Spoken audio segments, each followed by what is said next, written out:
Hello friends, today I will tell you the 6 habits or you can say 6 reasons which are killing your motivations. Before we start, हमको पहले ये समझना ज़रूरी है कि why motivation is important. यदि motivation नहीं होगा तो क्या होगा, what will be happen without motivations, हम क्या नहीं कर सकते. इस चीज़ को समझ जाएंगे तो हम आगे बात करेंगे कि वो ऐसे 6 कारण क्या है, वो 6 बैड हैबिट्स कौन सी है जिनके कारण हमारा मोटिवेशंस ख़त्म हो जाता है. तो आइए स्टार्ट करते हैं. सबसे पहले हम बात करेंगे कि मोटिवेशंस क्या हम एनी टाइम मोटिवेटेड रह सकते हैं. यदि हाँ तो कैसे, और यदि ना तो क्यों. हम क्यों और कैसे दोनों की बात करेंगे. आपने सुना ही होगा कि when is the why clear how is easy. एक बार जब आपका वाई क्लियर हो जाएगा कि ये क्यों करना है तो उसको कैसे करना है ये बहुत आसान होता है. तो सबसे पहले वाई को क्लियर करते हैं, फिर हम हाउ की बात करेंगे. तो ये 6 कारण कौन से हैं. सबसे पहला कारण होता है हमारा मोटिवेशंस खत्म करने के लिए कि हम फर्स्ट कारण होता है हमारा कि comparing yourself to others. जब आप अपनी तुलना किसी दूसरों के साथ में करना स्टार्ट कर देते हो तो उस समय आपका मोटिवेशन खत्म हो सकता है. कैसे हम समझते हैं इसको. जैसे कि आप कोई टास्क चालू करना चाहते हो तो आप सब वो काम की शुरुआत करने के पहले ही अपना कंपैरिजन किसी औरों के साथ में करना चालू कर देते हो कि जो उस एरिया में ऑलरेडी सक्सेसफुल बंदा है उसके साथ में अपना कंपैरिजन चालू करते हो कि यार वो तो ऑलरेडी इस फील्ड में यानी सक्सेसफुल है, उसने ऑलरेडी ये मुकाम हासिल कर लिया है. फिर उसके मोटिवेशंस के चक्कर में उसने क्या किया है, फिर हम अपने आप को अंडर एस्टिमेट करना चालू कर देते हैं और अपने आप को कम हाँकना चालू करते हैं और हम उस काम को शुरुआत करने के पहले ही सरेंडर कर देते हैं और इस वजह से हमारा मोटिवेशंस खत्म होता है. यदि कंपेयर करना ही है तो कंपेयर करो, बट कंपेयर कैसे करना चाहिए कि उसने क्या इफर्ट लगाया, उसने कितना हार्डवर्क किया, उसने कितनी अपनी रातें काली की है. इन सारी चीज़ों को सोचो, उसने कितना स्ट्रगल किया है. इस तरीके से कंपैरिजंस करोगे तो आपको और स्ट्रांग होने के लिए, आपको आगे बढ़ने के लिए फ़ायदेमंद होगा. ऐसा नहीं कि उसके पास में क्या फैसिलिटी थी, उसके पास में तो ये साधन था, उसको ये सपोर्ट था, इस वजह से वो आगे बढ़ा. तो इन चीज़ों से हमको कंपेयर नहीं करना है. इससे हमेशा आप अपने आप को कमज़ोर समझते हो और किसी भी काम की शुरुआत करने के पहले ही हम उसको सरेंडर कर देते हैं. तो stop comparing to each others. आप यूनिक हो, आपकी पर्सनालिटी अलग है, आपकी स्ट्रेंथ कुछ अलग है, उस बंदे की पर्सनालिटी कुछ अलग है, उसका स्ट्रेंथ कुछ अलग है, उसकी वीकनेसेस कुछ अलग है. तो सबके अपने अपने पॉइंट्स होते हैं. तो आप अपने आप में यूनिक हो, आप अपने स्ट्रेंथ के ऊपर ध्यान दो. आपके पास में क्या है उस चीज़ों के बारे में सोचो. जो कि आपके पास में नहीं है उस चीज़ों के बारे में सोचने से कोई मतलब नहीं है. तो focus on your what you have, what is your strong point, do focus on that and improve it. Okay. Second point होता है कि निगलेक्टिंग द हेल्थ. हम अपने हेल्थ को निगलेक्ट करते हैं. यदि हमारा हेल्थ सही नहीं रहेगा तो हम किसी भी चीज़ में फोकस नहीं कर पाएंगे. हम लोग फिटनेस के ऊपर ध्यान नहीं देंगे तो लेजीनेस आएंगी, टायर्डनेस आएगा. तो इन सारी चीज़ों, हम पर्याप्त मात्रा में अपनी नींद पूरी नहीं कर पाएंगे. इस वजह से बहुत सारे इश्यूज हो सकते हैं और इस इश्यूज के कारण आपका मोटिवेशंस भी ख़त्म हो सकता है. ठीक है. तो आपको मोटिवेटेड रहने के लिए आपको फिजिकली वर्कआउट करना पड़ेगा. मैं हेल्थ की बात कर रहा हूँ, मीन्स ये फिजिकल हेल्थ की नहीं, मेंटल हेल्थ के भी बारे में बात कर रहा हूँ. तो हमको मेंटल प्लस फिजिकल दोनों हेल्थ के बारे में ध्यान देना है. हमको टाइम पे योगा करना है, मेडिटेशंस करना है, एक्सरसाइज करना है, तब जाके हम मोटिवेटेड रह पाएंगे. ठीक है. थर्ड पॉइंट होता है not having the clear goals.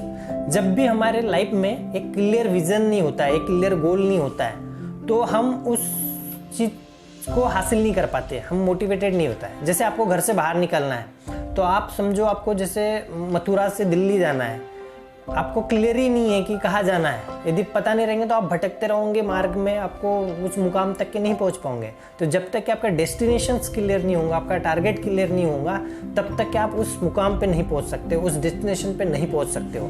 तो आपको हमेशा आपके गोल्स को स्मार्ट रखना चाहिए.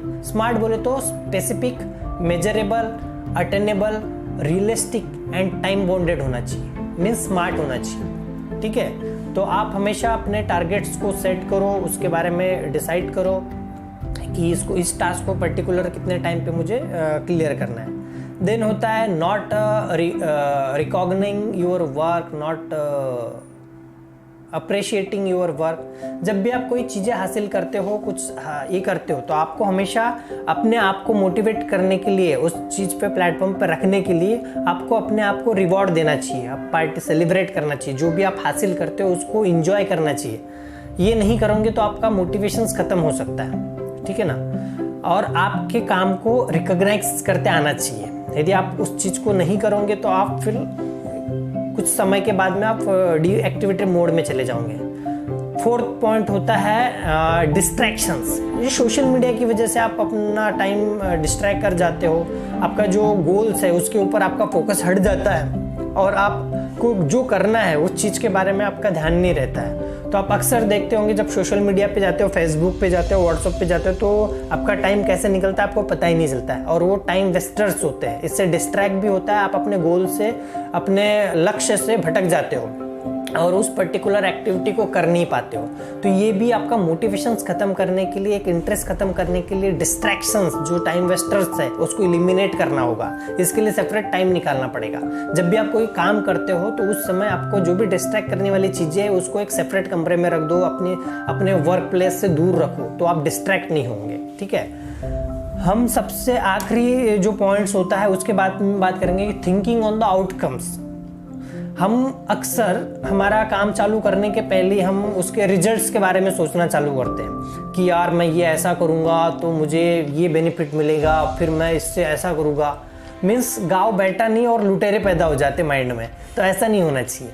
तो हमेशा हमने हम अपने कर्मों के ऊपर हमारा फोकस होना चाहिए, ना कि हमारे उसके फल के ऊपर होना चाहिए।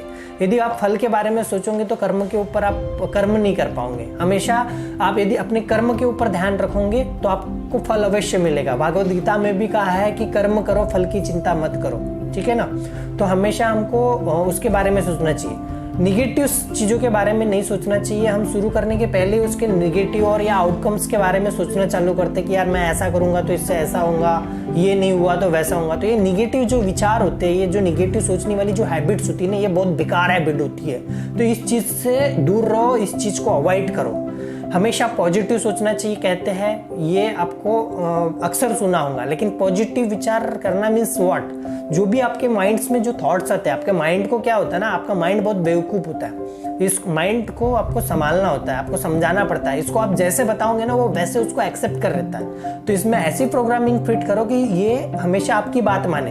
तो क्यों हम पॉजिटिव चीज़ों के ऊपर सोचने के बजाय निगेटिव के बारे में सोचते हैं? निगेटिव के बारे में सोचते हैं और हमारा माइंड वैसे रिएक्ट करता है और कुछ समय के बाद में हमारा माइंड उसको एक्सेप्ट कर लेता है और वैसी चीज़ें होना चालू होती है, क्योंकि अंदर से आप भी नहीं चाहते हो कि वो वैसी हो, बट हम निगेटिव चीज़ों के कारण वैसा कर बैठते हैं। तो निगेटिव चीज़ों से हमेशा दूर रहे।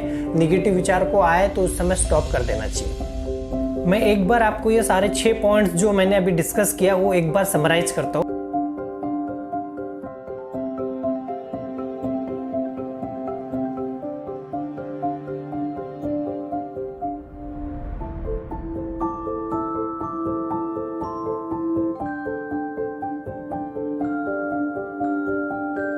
तो ये जो 6 पॉइंट्स थे, ये का आपको कैसे लगे आप प्लीज़ कमेंट बॉक्स में बताएं।